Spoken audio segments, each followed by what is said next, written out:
And then they're like, wait, I didn't tag anybody this game. I got to look for tags.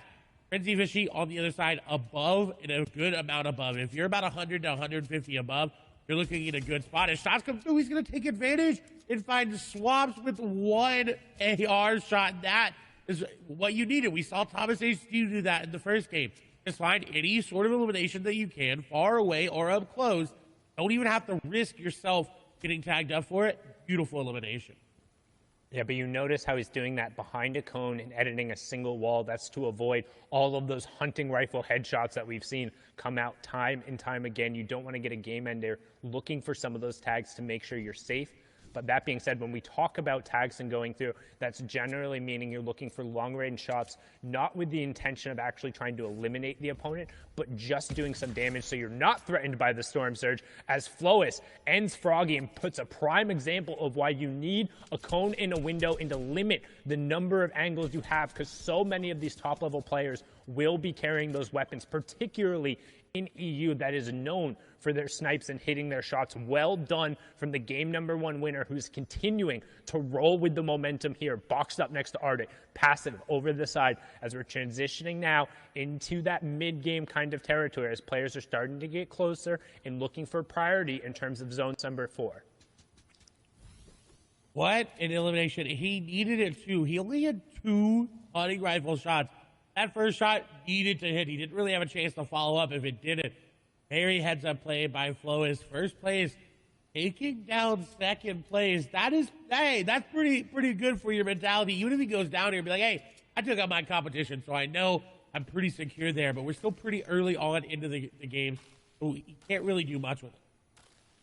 And it's important to note when they stress during the top of show how every single interaction matters. Right there, Flois eliminating his direct competition right now, the player who is closest to him, who's able to pressure up. That means if he's able to build up a lead now, it's going to be that much more substantial, because effectively he's eliminated one of the players who can threaten him the most, as now we're on board here with ADN. We saw him have an amazing run yesterday, pushing in. Right there, you can see the Dorito edit being taken down, and that's such a good push. Fastroki was looking to set up a crash pad there with that edited cone in his box, but ADN dropped in and then occupied the space, stuck to the AR, and then just used the weapon to close it out. Well done getting a key pick there in a mid-circle. And he desperately needed his match. Were not looking good.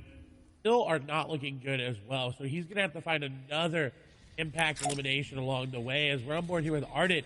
Again, mats are not looking good. Now, there is a player's loot there in front of him that he more likely got the elim from. He's not actually prioritizing picking it up right now. It seems like he's just looking to build and then go for the loot. Mr. X is nearby. Benji's nearby as well. Artist in an awkward spot. We've got Scram in this game here as well. Handy, passive, slick. A lot of players still alive. 61.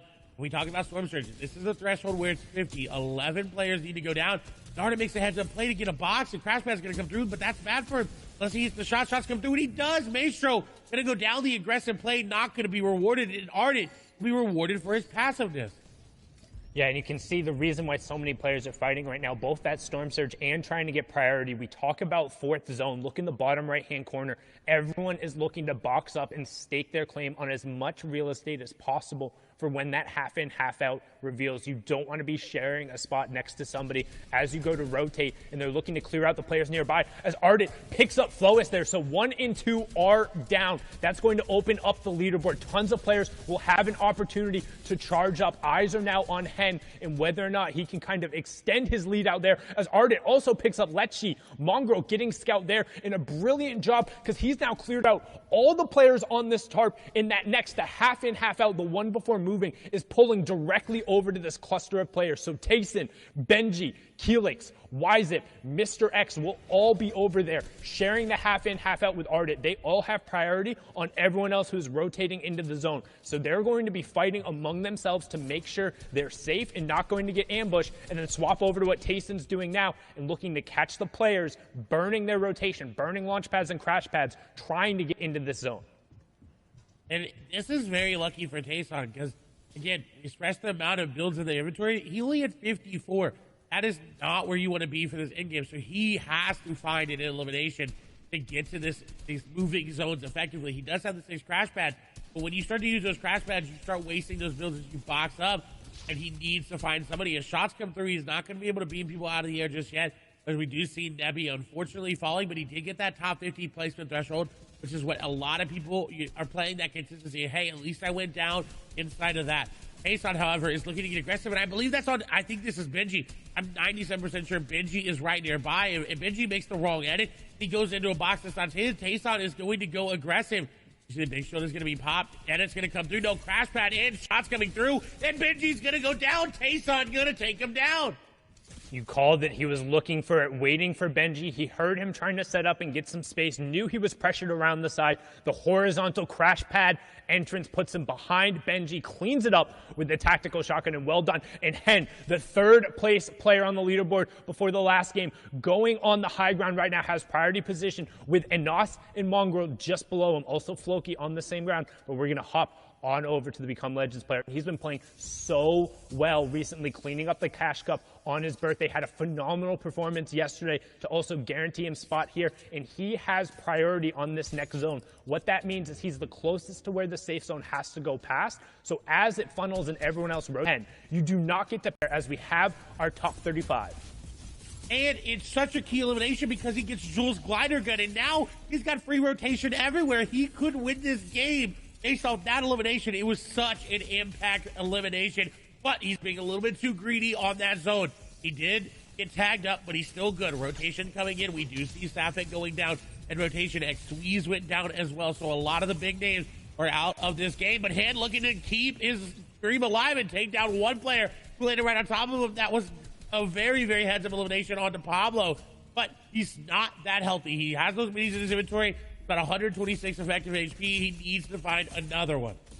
He needs to find the outside. He can't be in this cluster. It's really weird to take the grapple gun and then immediately go into the middle because you don't really have the ability to utilize it. And that's what we're looking for, getting towards the outside of the zone so he has more options there. Anas, teammate up on the high ground there, but this is the solos competition, just playing for the same org. You have Gamers Origin, Deceptos there on the middle as we tick over top 25. Another point going through. Anas running through the high ground. Reason still in the match, and you can see Deceptos picks up Ardit there as top 20 ticks over. Another point going through, and right as I say his name, Reason ends up going down. This is looking like a Become Legends top 15 right now as they have 3 or 4 players still up, but Deceptos trying to find the space, finding a good job, tarping his way through and making sure that he owns all of the builds on this level as we close in on top 15. Bad Sniper missing out on a key placement point, and Deceptos looking to try and find a pick on this Crash Pad player, doing a good job to deny the rotation, finds a tag, but not able to necessarily convert it. So many shots, but no elimination coming through, and he has to find that.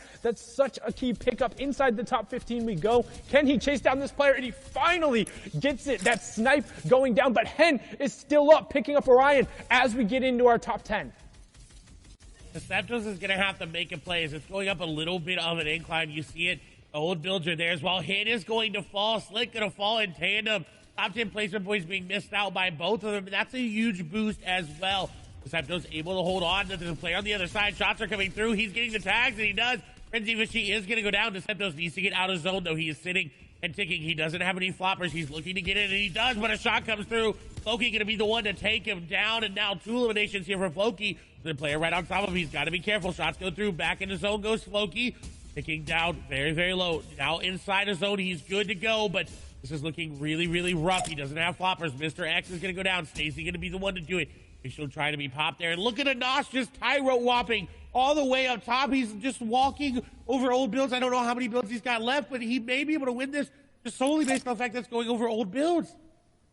And the old builds giving him priority. That moving zone, we talked about it. It just randomly pulls a distance back away, which means you can continue your rotation. And on top of having the old builds, his saving grace has the mythic loadout as well. So this is so big for him as we move into the top 5. 4 players left, but Anas has complete control over this lobby. You can see Tayson as well in the middle. Scramguard and Snazy are going to round out your top 4. Who will finish it off? Will Anas continue the run of the caddy corner loot, proving it out, or can somebody from the low ground shut him down as Tayson picks up Scram Guard? So each elimination, each placement here, an additional point as Tayson ends Snazy right there. But the Shockwave Launcher comes out right away and knocks him over to the zone. And Anas does get tagged, but he's able to pop the flop in the zone and then gets the follow-up tag with 6 HP to spare. Become Legends Anas from the high ground. 4 eliminations in the Victory Royale, taking game number 2. The flop was what he needed to pop, and he did do just that. The Victory Royale going to be nice. I think may be able to move into first place after that game just on the number of points and the eliminations, but we're definitely going to need the analysts to break that one down, so we're going to send it right over to them here in a moment. Thank you guys so much. Great cast here in game number 2 of Europe. Anas finding the Victory Royale there. Mad props to him. Now, here's the thing, though. Tayson, another big name we're used to seeing. We keep talking about the quality of players. This is someone who is coming in strong. Ends that game in 5 eliminations. Had he picked up that BR, that 4-point swing would have actually moved him higher up the leaderboard, and we'll see that as we take a look at the standings and look at who is currently holding down that number 1 spot. Usually who ends up winning the game is always at first. That is the same story here right now.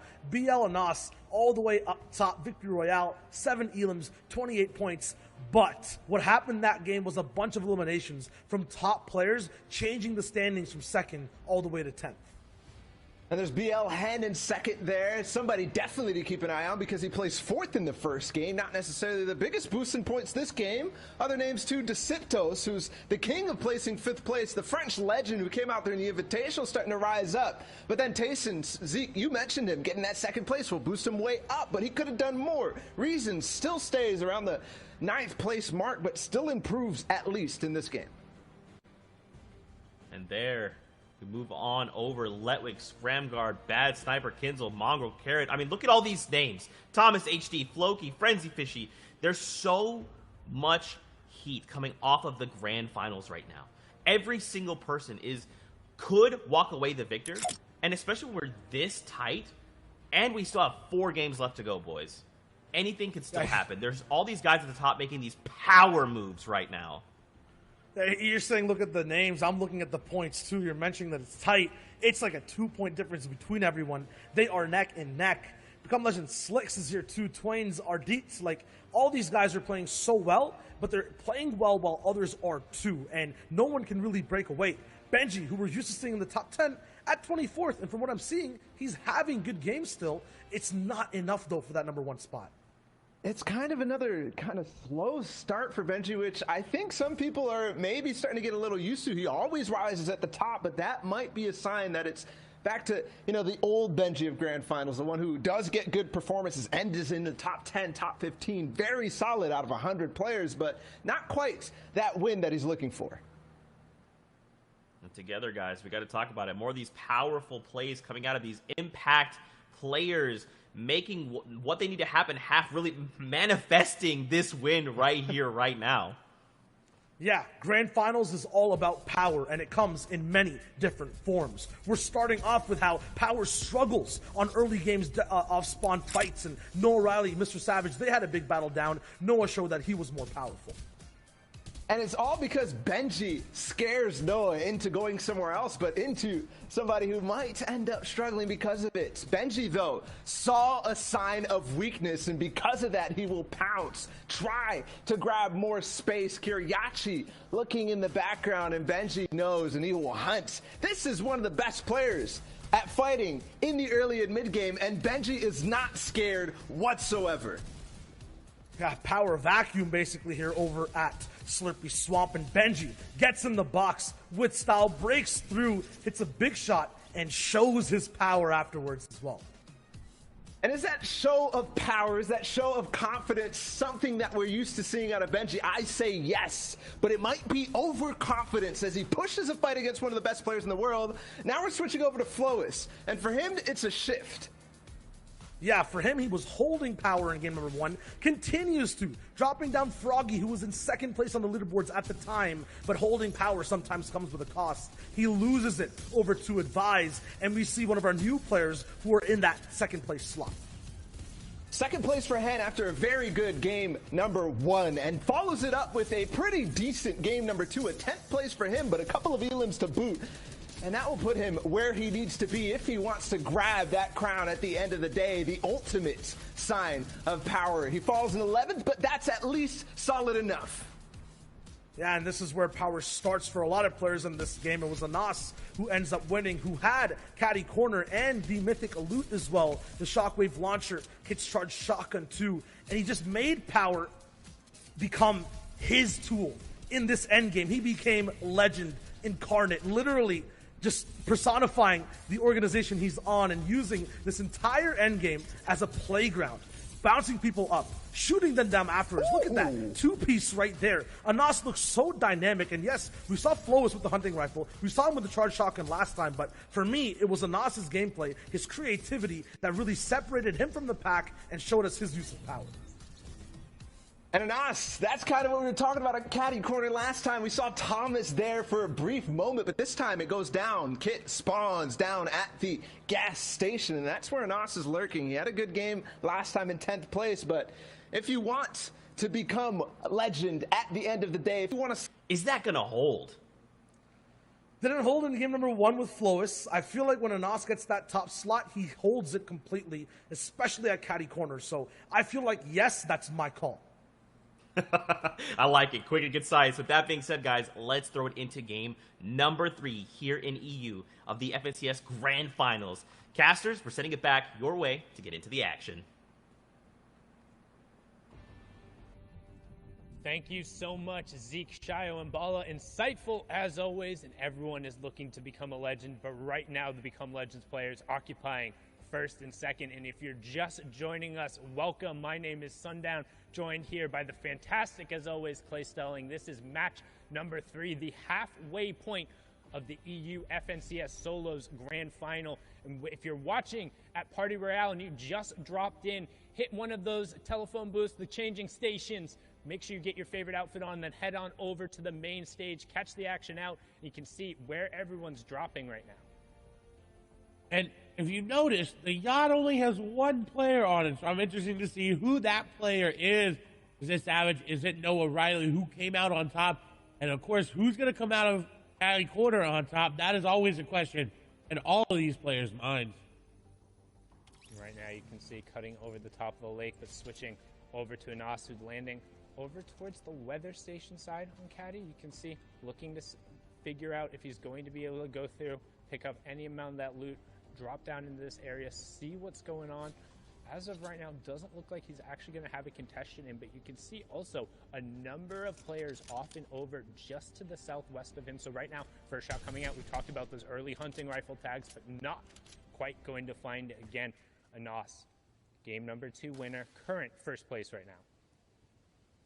And he's in a very good spot to keep that first place, but Hin right behind him. We've got to keep our eye on that elimination feed for that come up as well. If Hin, only 3 points behind, is able to make a play to start to make the ground up, is Vadil going to get some nice shots there. The Doug Splashes, though, are going to do that player up. The nice edit is going to drop the player down. The edit around as well. He's got him boxed up, but the fish is going to escape as Vadil looking to crash pad on in, using the jump there. He's actually not going to go in. He's going to take the wall and the cone up top. And that was so smart to outplay Advise there.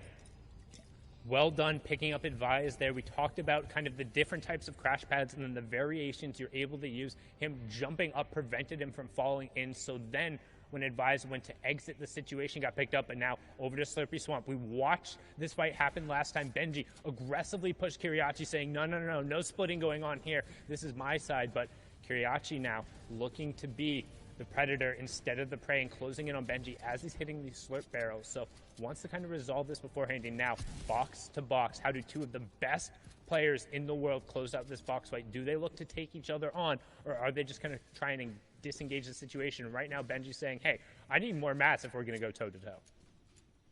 He disengaged perfectly, got up and is out.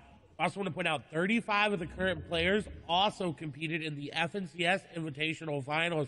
So they've been here before. They've been in this grand finals. They know what to do, especially these two players on the screen right now. As Kiriachi is going to take some damage there from Benji, who is keeping that pressure up with that rare tactical shotgun, and now looking to find a creative way inside. Kiriachi actually went up and around the shots going through, exchanging high ground and exchanging shots.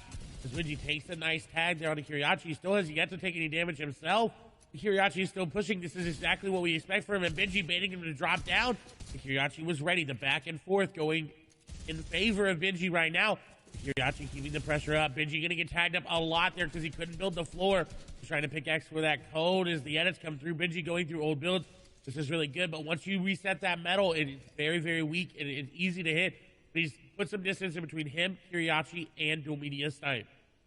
I was about to say, Domenia Snipe, hearing the action going on, wants to take a peek inside, but he very well knows who's there, and I'm not sure you want to jump on into that pond. Don't want to get boxed like a fish between those two. It's more like getting boxed between two sharks.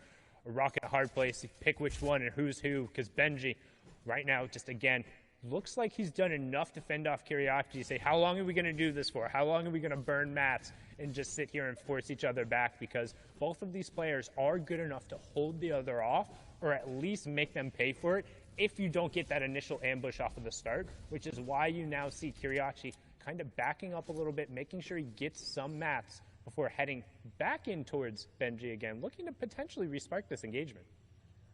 And I'm not surprised from Kiriachi. He is very, very aggressive, but we'll have to see if that turns out in any of their favors as Seventor now being aggressive onto Diablo. Diablo going to get the initial shots there, and now Seventor can disengage if they want to, but on the edge of zone, really hard to disengage because you're trying to run away, then you're just going to get shot in the back, and it's just unfortunate there. So box to box, diagonal to diagonal, Diablo and Seventor looking to do a little peanut butter edit, look to get that jump shot there. Seventor looking to get any sort of wall take back, and he does, but Diablo ready for it. The shot comes through, the quick reset there, going to get the tag in favor of Seventor, but still not as much HP there as Diablo. His shots are still coming through. He does pop a mini. Continued back and forth over these peanut butter edits. That's that triangle edit that you see as he goes in. He goes aggressive with that crash pad, but Diablo was ready for it. Did you see how many edits he had, how many space he had in between him and Seventor? He was predicting that perfectly, but Seventor's ready for the edit. He's ready for Diablo popping up, and he said, you know what, I'll bait the heal out, but I'm going to get that elimination.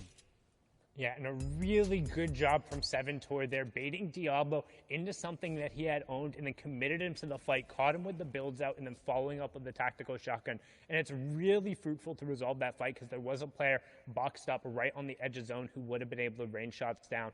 And again, if you are just joining that, there's the format on the right-hand side. You can see first round of placement points coming through, top 75, next one at top 50. Then it's every 10 players to fall until we reach top 25. Then it's every 5 players until you're into the top 3. So definitely want to be making those end games, but also 1 point per each elimination, as Carrot will pick up Phoenix there. Will also get a point, and that's his second of the match. And he may have taken coolest out of his name, but right now he's the coolest of the authority, picking that elimination up. He's been very, very good. He actually, I believe, one of the players that came through the open track of the FNCS Invitationals.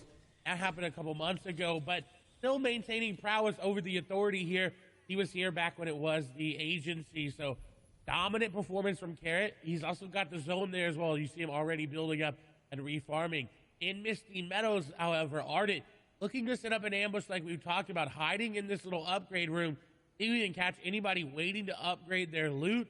He's got a great charge to do it with a legendary at that. And look, somebody is taking the bait. They are coming into the house. The question is, will they open it? He set a trap up perfectly. He set a trap up, but he put a wall, Griff. Put a wall there. The peppers, the shields, everything being popped there. Ardent, though, not going to be able to spring the trap as Griff was ready for it, and Griff turns the tide.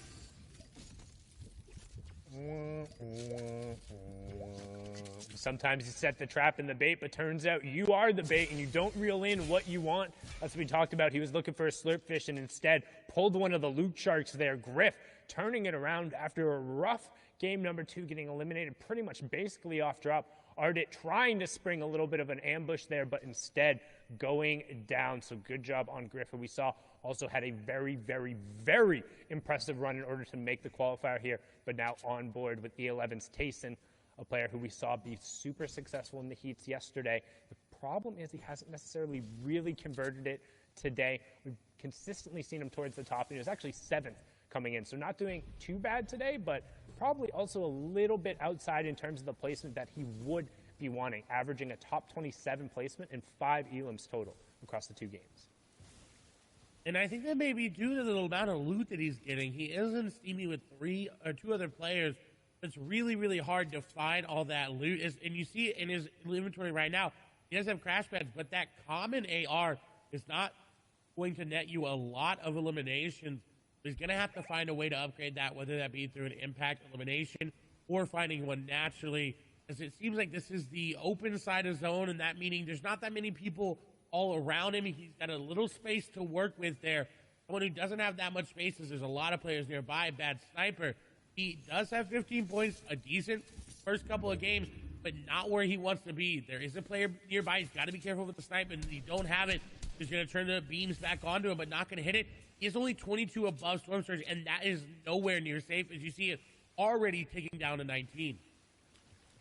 Yeah, and that Storm Surge threshold on the right side of your screen there, the number for zone number 3 is 70, so currently 17 players have to go down. Bad Sniper will be starting to look for tags here, but also doesn't necessarily want to overbuild himself too much because he doesn't have a ton of materials and he is out in the open. So if he has a lot of players who opt to end up spamming towards him, it can be difficult. And he's not in the safe zone yet, and now only 4 above. You talked about how kind of that threshold just keeps on ticking. So he's trying to trade some tags out, get himself above. We have Ovation Arion and Smudge closing in on him, as well as 2 players already in the zone and coming back, and this is going to be key. And he got it! Huge tags and the Elim coming on to Meta Shrimsy. Super unfortunate, using the crash pads desperately trying to get in zone, but even with those tags, only 62 above. And you can tell he's not happy with it. He's already looking to move into zone and set up for another couple tags because he's going to need it. The 62 above just turned to 60 above, and then it's going to turn to 52 above. And you're going to start trickling down that leaderboard as everybody near you looks to get eliminations. But Bad Sniper maybe looking to set up an ambush here onto Kezix. Will be a snipe nearby Skype there, as well as a sniper shot is going to ring there